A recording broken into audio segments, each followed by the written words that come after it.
السلام عليكم، إزيكم عاملين إيه؟ يا رب جميعًا تكونوا بخير.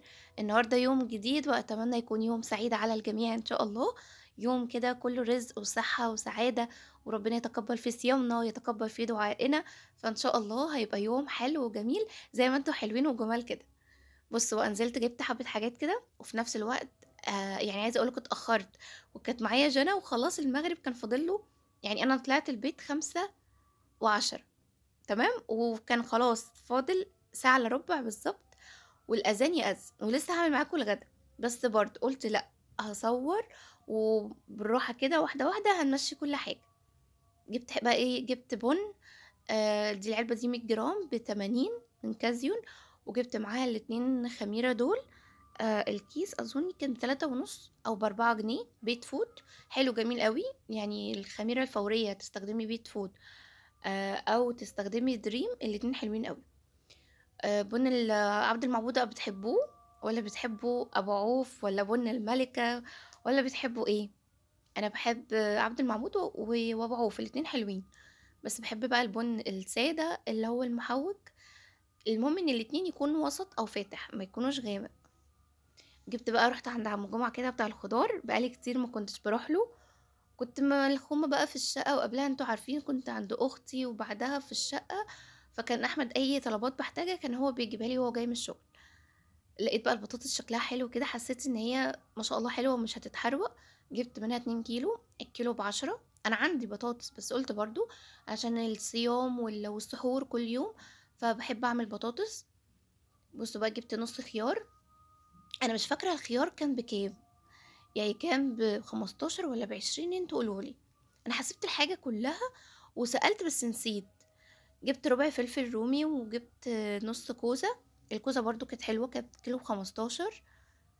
أنا مش هاعمل كوسة النهارده، بس إيه، باحب أجيب نوع زيادة من الخضار وأحطه في التلاجة علشان مثلًا لو هاعمل طبيخ، هاعمل صينية مثلًا كوسة، هاعمل تورلي، يبقى أنا عندي خضار في التلاجة. جِبت نُص كيلو كوسة، مش باغسلها، باحطها في كيس كده، بس أهم حاجة الأكياس الحمرا أو الملونة دي ما تخزّنيش فيها الخضار أو ما تسيبيش فيها الخضار بعد ما تشتريها أو تيجي من تحت، خرّجيها على طول يا إما في علب، يا إما لو هتغسليها أو أكياس بيضا. جِبت برضه طماطم كيلو ب5، بعد ما جِبت كيلو قُلت يبقى في التلاجة يعني، قُلت لأ طب ما أنا هاجيب 3 كيلو تاني، كنت عايزة أجيب أكتر بس عشان جَنى وكنت شايلة حاجات، فجِبت 3 كيلو تاني هاعصرهم كده أحطهم في الفريزر. هي ما شاء الله الطماطم بلدي كده ومسكّرة وشكلها حلو. الفراولة بقى عايزة أقول لكم ما شاء الله هي لونها جميل جدًا، بس الكاميرا مغمّقة لونها شوية، لكن أنا بانقّيها بالواحدة من عند عم جمعة. رغم إن الفراولة مش بتتنقّى وأي بياع يقول لِك لأ الفراولة لازم يعبّيها على طول عشان ما تبوظش، لكن يعني عم جمعة ما شاء الله إنسان كويس جدًا، وفي نفس الوقت يعني أنا ما باهدلش الخضار، أنا باعبّي على طول علشان برضه حرام ما نبوّظش حاجة الناس يعني. جِبت الكيلو الفراولة ب40، هي أرخص وفي الأسواق أرخص، أنا عند ماما بتقول لي امبارح كانت ب20، ولكن دي هي ما شاء الله كانت عنده ب30 بس مش حلوة، لكن دي ب40 بالواحدة كلّها تحفة. بسرعة بقى كنت حاطة على النار إيه، مَيّة للمكرونة، وكنت حاطة مطلّعة كيس صلصة من الفريزر برضه حطيته على النار، حطيت بقى كيس المكرونة في الحلة كده، وملح، ما باحطش زيت في المكرونة، أنا بافضل أقلّب على طول، وحطيت زيت وملح برضه للصلصة، ووطّيت عليها بقى علشان تتسبِّك، وجيت بقى لتتبيلة البانيه. بتتبّلوا البانيه زيي والّا ليكم تتبيلة تانية؟ بُصّوا، أنا لمّا باحب مثلًا هاعمل بانيه أو هاعمل حاجة ممكن تتّبل وتتساب، باطلّع منها كيس أو 2 من الفريزر علشان أوفّر وقت في يوم تاني. أنا طلّعت هنا كيسين بانيه، هاعمل كيس لغدا النهارده، وهاسيب الكيس التاني يعني الكمية بتاعة الكيس التاني في التلاجة، بعد كام يوم هاعملها. باجيب إيه بقى، باجيب بصلتين متوسطين مش كبار، بابشرهم ناعم، وكمان بابشر طماطماية، حطيت معلقة زبادي، ما عندكيش زبادي ممكن تحطي لبن، بيطري كده من اللحمة بتاعة البانيه أو الفراخ، وبيخلّيها حلوة جدًا في الشوي أو في القلي. حطيت بقى كمون، فلفل أسود، بهارات، سِنّة من القرفة، زعتر، سِنّة من الكركم، والملح طبعًا، وبعد كده بقى قلّبت كل ده، وأبدأ بقى إن أنا أتبّل البانيه بتاعي كويس، وبُصّي تخلّي كل بانيهاية عليها التتبيلة علشان تشرب من التتبيلة. تقدري بقى بعد كده تغلّفيها بكيس أو تحطيها في علبة تلاجة وتحطيهم في التلاجة مثلًا يقعد معاكِ أسبوع في التلاجة متّبل ما يحصلوش أي حاجة. عايزة تشيليه أكتر، يعني أنتِ لو مثلًا متبّلة بانيه زيادة ومش هتعمليه الأيام دي، حطّيه في كيس وحطّيه في الفريزر، وتطلّعيه برضه قبل مثلًا ما هتكوني هتعملي الأكل مثلًا بساعتين 3، هيفُك وتقليه على طول وهيبقى تحفة. يعني أنا بقى مسكت كده البانيه بالgloves كده وبدأت إن أنا يعني أخلّيه يبقى mix كلّه في التتبيلة ويشرب التتبيلة. بما إن العيد جاي و والمشتريات بتبقى كتير، فعايزة أقول لِك نصيحة، نصيحة لوجه الله والله. يعني قبل ما تفكّري إنِّك كل ما توفّري جنيه تروحي تشتري بيه حاجة، لأ، الأول فكّري بيتِك محتاج الجنيه ده والّا لأ.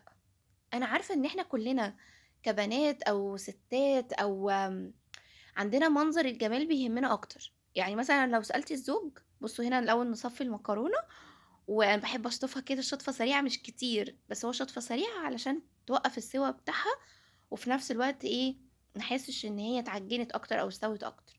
خلاص صفّيتها هاسيبها بقى وأقطّع معاكم البطاطس عشان نكمّل الغدا. نرجع بقى للنقطة اللي كنا بنقولها. لو سألتِ زوجِك عن مثلًا أهم حاجة هو بيفكّر فيها إيه، هيقول لِك إني أروح الشغل وآجي ألاقي الأكل معمول وأنتم كويسين وخلاص، مش بيفكّروا في حاجة تانية. لكن تعالي مثلًا اسألي الست، هتقول لِك لأ بالعكس أنا بافكّر في حاجات تانية، بافكّر إني أوفّر عشان أشتري حاجة للشقة، عشان أشتري حاجة للأولاد، عشان أشتري حاجة مش عارف إيه، تمام؟ فإحنا بيهمنا أوي المنظر، بيهمنا أوي نخلّي شقتنا أحلى حاجة ونجدد ونجمّل الشقة بأحلى منظر، والأولاد كمان نجيب لهم كل اللي هم يخلّيهم حلو وجميل. فوأنتِ بتفكّري في الحاجات دي، عايزة أنصحِك نصيحة اللي هو ما تخلّيش آمم السوشيال ميديا والفيديوهات أو الإنستجرام والبلوجر وبيوتهم من كتر ما شاء الله بتبقى كل حاجة معروضة حلوة وأنتيكات وديكورات ولبس وكل حاجة حلوة، أنتِ بتبقي عايزة توفّري كل جنيه من مصروفِك أو من مصروف بيتِك علشان تشتري بيه الحاجة اللي أنتِ شُفتيها دي. لأ، خافي على بيتِك وخافي على فلوسكم. بمعنى إيه، لازم تشتري وتفرّحي نَفْسِك وتفرّحي بيتِك وتفرّحي الأولاد، بس الأول لازم تكوني شايلة فلوس للمستقبل. مش هاقول لِك كل اللي ييجي شيليه للمستقبل، لأ، بس لازم بيبقى في نسبة وتناسب. يعني مثلًا أنا الشهر ده وفّرت، لو أنتِ بتوفّري حاجة ليكِ، مش باتكلم عن اللي زوجِك ممكن يوفّره من مصروف الشغل أو من فلوس الشغل. لأ، أنا باتكلم لو أنتِ اللي بتوفّري حاجة، وفّرتِ مثلًا 100 جنيه في الشهر، ال100 جنيه دي ما تجيش آخر الشهر تنزلي تشتري بيها كلّها حاجات، لأ، اشتري ب50 وسيبي ال50 جنيه على جنب في حصّالة.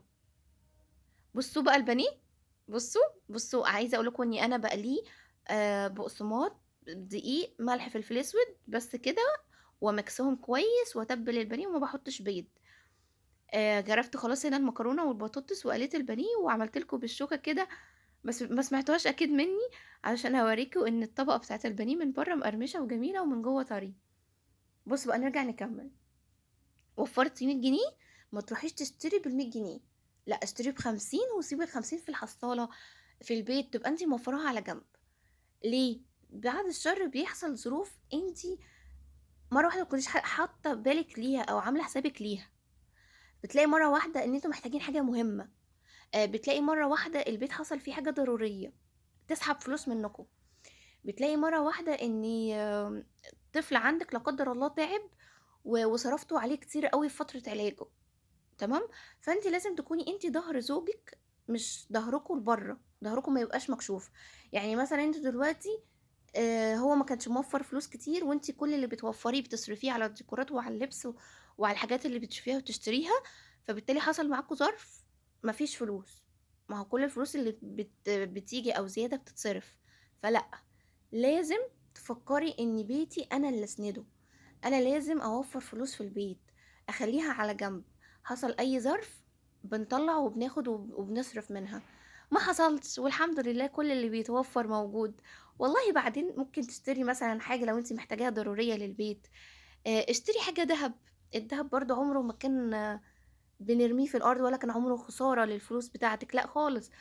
الدهب دايمًا عارفين إن هو بيغلى مش بيرخص، فلمّا تشتري حاجة دهب حتى لو بسيطة وهتسيبيها كده في بيتِك، يبقى أنتِ كده برضه شايلة فلوس على جنب.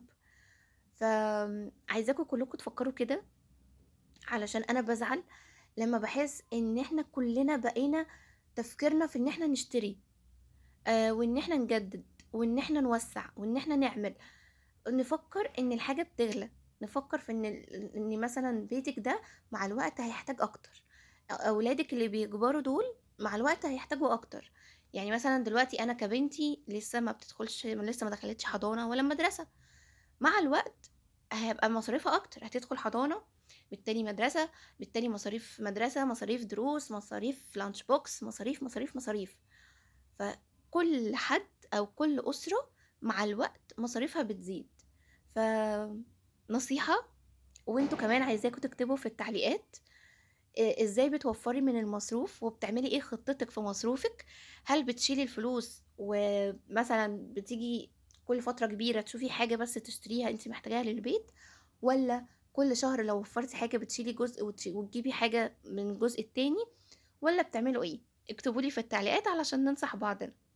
خدتكم كده وإحنا بنغسل المواعين فقرة كده رغي وكلام، يا رب يكون كلامي خفيف على قلوبكم.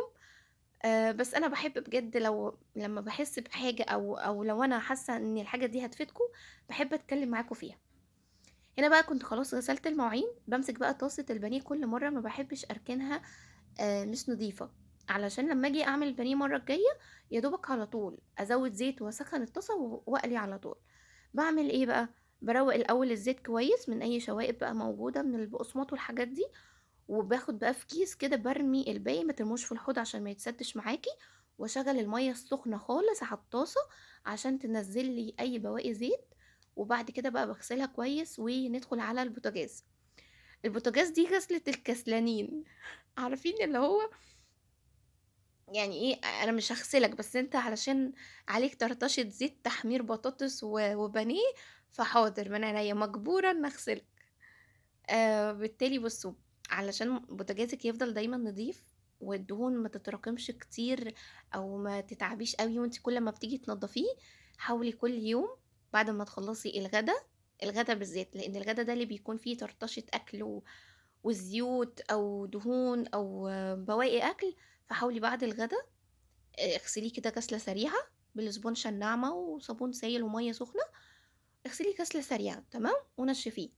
وخلّي عندِك دايمًا بخاخة، البخاخة دي فيها مَيّة ومنظّف بريكس مثلًا أو جنرال أو على حسب أنتِ بتستخدمي منظّف إيه، حُطّي فيها، وممكن لو حابة تحطّي حبّة خل تمام برضه حُطّي، حابة تحطّي حبّة من الديتول برضه بيعقّم، أو بديل الديتول اللي هو كليني، يبقى تحطّي منظّف ومَيّة وحاجة من المطهّرات في المَيّة في البخاخة، وتخلّيها عندِك في المطبخ. عملتِ أي حاجة على البوتاجاز في الفطار، عملتوا حاجة تشربوها وحاسة إن البوتاجاز جِه عليه أي طرطشة حاجة أو نقطة، امسحيها بالفوطة النضيفة على طول ورشّة من البخاخة، هتلاقي دايمًا بوتاجازِك ما شاء الله نضيف ومش محتاج إن هو بقى مُذيب دهون أو وصفات علشان قاهرة للدهون وإزالة الدهون وكده، هتريّحِك أوي، وكمان هتحافظ لِك على نضافة بوتاجازِك وإن هو يفضل وقت كبير معاكِ نضيف وما يحصلش فيه أي إن هو بقى يقدم أو إن هو الدهون تخلّيه يبقى وِحِش، لأ إن شاء الله هيفضل بوتاجازِك جديد وبيلمع. بُصّوا بقى، أنا عايزاكم تتكلموا معايا في الكومنتات، عايزاكم تقولوا لي الفيديوهات اللي أنا باعملها بتشجعكم والّا لأ؟ والفيديوهات اللي بتحبوها أكتر هي فيديوهات المطبخ والّا فيديوهات الشقة؟ فعايزة أعرف رأيكم، عايزة أعرف أنتم لمّا بتشوفوني بتتشجعوا والّا لأ، بتفرحوا والّا لأ؟ فيا ريت اللي بيتفرج معايا لغاية دلوقتي هنا تكتبوا لي تعليقات حلوة كده، وكمان عايزة أرحّب بيكم، وكمان تقولوا لي الفيديوهات دي خفيفة على قلوبكم والّا لأ. بُصّوا البخاخة دي هي دي اللي أنا عاملاها، اللي قُلت لكم عليها، أنا حاطة فيها هنا إيه بقى، حاطة بريكس ومَيّة كنت حاطة بديل الديتول اللي هو كليني، وباستخدمها بقى كل يوم كده بعد ما باخلّص أكل مثلًا بالمّع الرخامة، بالمّع مثلًا البوتاجاز، أي حاجة مثلًا وِش التلاجة من برّه لو عايز يتلمّع، أي حاجة عايزة تتلمّع باخدها معايا بالبخاخة والفوطة النضيفة دي. بُصّي هتخلّي دايمًا مطبخِك نضيف، مش هتحسّي إن الرخامات مثلًا مجيّرة أو مترّبة أو عليها بواقي أكل، لأ خالص، البخاخة والفوطة النضيفة هيساعدوكِ دايمًا في وقفة المطبخ وتنضيفة المطبخ معاكِ. بعد ما خلّصت المواعين وخلّصت البوتاجاز، خدت معايا الرخامتين تلميع كده وتلميع كل حاجة عليهم، وبعد كده هاخد معايا برضه الفرن الكهربا برضه من فوق كده، علشان هو لونه أسود بيبان من فوق مثلًا، يعني كل يوم لازم أمسح الوش بتاعه من فوق، بيبقى عليه زي تراب وبري كده، تراب ناعم، لو ما مسحتوش تحسي إن مثلًا إيه، المطبخ ده ما اتنضفش النهارده. فلأ، باحاول إن أنا دايمًا وأنا بالمّع الرخامة كده، آخده معايا تلميعة سريعة علشان يبقى كل حاجة بتلمع وكل حاجة نضيفة. يا رب في النهاية كده يكون الفيديو بتاعي خفيف على قلوبكم، وإن شاء الله هاشوفكم في فيديوهات جاية حماسية وتشجيعية أكتر، يا رب تكونوا اشتركتوا في القناة وكمان حطيتوا اللايك وفعلتوا زر الجرس. شكرًا ليكم وشكرًا للمتابعة. باي باي.